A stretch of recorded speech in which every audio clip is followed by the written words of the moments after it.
Dans cette vidéo, nous allons continuer toujours dans le module 1 qui s'intitule « Les bases de l'entrepreneuriat ».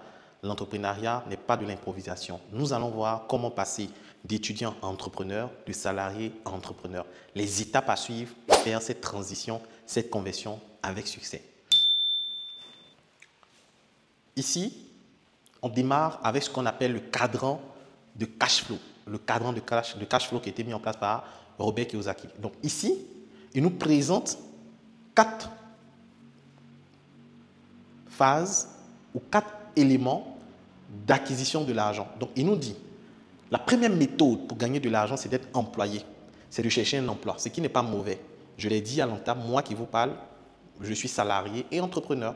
Donc, l'emploi va te permettre d'avoir de l'argent en échange de ton temps. Et ça, aujourd'hui, plusieurs personnes le recherchent, c'est louable, c'est vraiment à féliciter. Parce que le salariat est une bonne chose. C'est un moyen pour avoir de l'argent. Mais le problème, c'est que si tu ne vis que de ton salaire, tu es exposé parce que le jour où tu ne travailles plus, surtout si tu travailles dans une entreprise privée, si l'entreprise fait faillite, tu te retrouves au chômage. Le jour où on te licencie, tu te retrouves au chômage.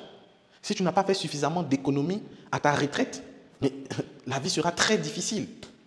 C'est pour cela qu'au-delà d'être salarié, il est important pour vous de passer à une autre étape, à une autre phase qu'il appelait indépendant, travailleur indépendant. Les travailleurs indépendants, ce sont ces gens-là qui ont dit « Ok, moi je ne veux pas travailler pour quelqu'un, je vais travailler à mon propre compte, je vais être mon propre patron ». L'inconvénient avec cette approche, c'est que vous êtes toujours en train de vendre votre temps pour de l'argent. C'est comme une personne qui fait des cours à domicile, ce que j'ai beaucoup fait. C'est pour ça que je prends l'exemple. Les cours à domicile, si tu ne viens pas enseigner l'enfant, ce qui se passe, le parent ne te verse pas ton argent. C'est pareil pour le boutiquier. S'il ne vient pas ouvrir la boutique, il ne gagne pas de l'argent. C'est pareil pour la dame qui vend la loco au quartier.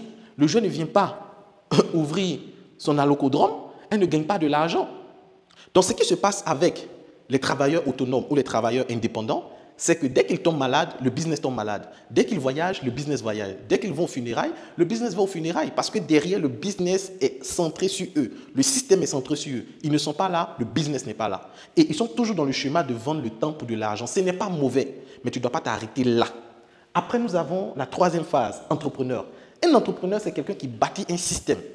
C'est quelqu'un qui a un système. C'est quelqu'un qui, même s'il n'est pas là, le business tourne. Moi, aujourd'hui, avec ma marque Royal Cosmétiques, j'ai réussi à atteindre ce niveau. J'ai une communauté de plus de 2250 personnes qui commercialisent le produit dans près de 20 pays. J'ai des collaborateurs que je paye, qui permettent à ce que le système puisse tourner. Donc, je peux me dire aujourd'hui, OK, je mets de côté cette activité et puis je vis. Parce qu'il y a tout un système qui est mis en place avec des collaborateurs qui font en sorte que le business puisse marcher, puisse tourner. Et aujourd'hui, je suis concentré sur la communauté 1000 jeunes visionnaires parce que mon projet Royal Cosmétiques avec mon entreprise 1000 vendeurs tourne. Donc aujourd'hui, je peux me concentrer sur les 1000 jeunes visionnaires pour les accompagner. Ça, c'est important à comprendre. Donc l'entrepreneur cherche à bâtir un système. Il n'est pas seul. Donc toi qui es seul, qui te fais appeler CEO, toi qui es seul, tu te fais appeler chef d'entreprise, toi qui es seul, tu te fais appeler entrepreneur, DG, boss, tu es dans les doigts. Ça, c'est une expression ivoirienne qui veut dire que tu es dans le mensonge, je suis en train de te blaguer. Il est important pour toi de comprendre que tu dois bâtir un système. Tu dois avoir, en fait, arriver un moment, tu es dans le système. À un certain niveau, tu sors du système et l'entrepreneur travaille sur le système. Il réfléchit à comment le système peut grow, comment le système peut évoluer, avancer sans lui. Donc, si tu es fier de dire que quand je ne suis pas là, vous voyez que ça ne tourne pas. Quand je ne suis pas là, vous voyez que c'est important. C'est une mauvaise mentalité. Toi qui es entrepreneur, là, toi qui m'écoutes, qui réfléchis ainsi, tu es dans le faux. Parce que si ton business dépend de toi, c'est que tu es un travailleur indépendant, un travailleur autonome. Qui, lorsqu'il bouge, le business bouge. Lorsqu'il n'est pas là, le business n'est pas là. Donc, tu dois chercher à avoir une équipe, un système qui tourne avec ou sans toi. C'est ça qui fait de toi un entrepreneur. Et la dernière étape, c'est de fructifier l'argent. L'argent que tu gagnes, tu vas chercher à l'investir. Mais quand tu décides d'investir, tu dois t'investir. Parce que l'erreur que font beaucoup de salariés, c'est d'avoir de l'argent, de confier à un frère qui est au village, d'investir dans des business où on leur dit qu'ils ne vont rien faire et puis gagner de l'argent. Les gens aiment ça. Oui, vous aimez ça. Où on vous dit tu ne vas rien faire, tu donnes ton argent, tu dors, tu vas avoir 10%, 20%, tu dors, tu te réveilles et puis tu as l'argent, vous aimez ça. Pourtant, ça ne marche pas ainsi. Quand tu investis ton argent, tu dois t'investir. Tu dois faire des recherches. Tu te lances en cosmétique, informe-toi sur la cosmétique. Un jeune vient, il te parle de crypto-monnaie, de blockchain, tout ça, tu ne sais rien. Mais parce qu'il a dit à l'argent dedans, tu mets ton argent et après tu dis non, les jeunes ne sont pas bien. Les jeunes, les arnaques. Moi, il y a un jeune qui vient de 2 millions, même 1. Tu ne t'informes pas, tu ne t'éduques pas sur les secteurs d'activité, tu te lances. On dit non, il y a l'argent dans le poulet. Tu donnes l'argent, tu dis les poulets ont froid. 2 jours là, les poulets ils ont besoin de chaleur. Il faut les draps. Tu donnes de l'argent pour qu'on achète draps pour mettre sous poulet. Tu vois ta vie. Simplement parce que tu n'as pas voulu te former, tu n'as pas voulu apprendre, tu n'as pas voulu comprendre le domaine. Donc, une fois qu'on a compris ces éléments, on comprend aisément qu'il est important d'être entrepreneur. Mais comment on devient entrepreneur? Comment on passe de soi employé ou bien travailleur autonome à entrepreneur? Quelles sont ces étapes-là? Mais avant tout, on va voir comment passer d'étudiant à entrepreneur. Ce qu'il faut comprendre, c'est qu'un étudiant, il sait travailler seul. Et c'est ça qui fatigue beaucoup. Lorsqu'on sort de l'école et qu'on nous demande d'entreprendre, on ne peut pas entreprendre. À l'école, on nous a appris à travailler seul. À l'école, on donne un devoir, chacun fait comme ça. Tu caches ta feuille. Il y a des professeurs même qui demandent de mettre les sacs entre toi et ton voisin.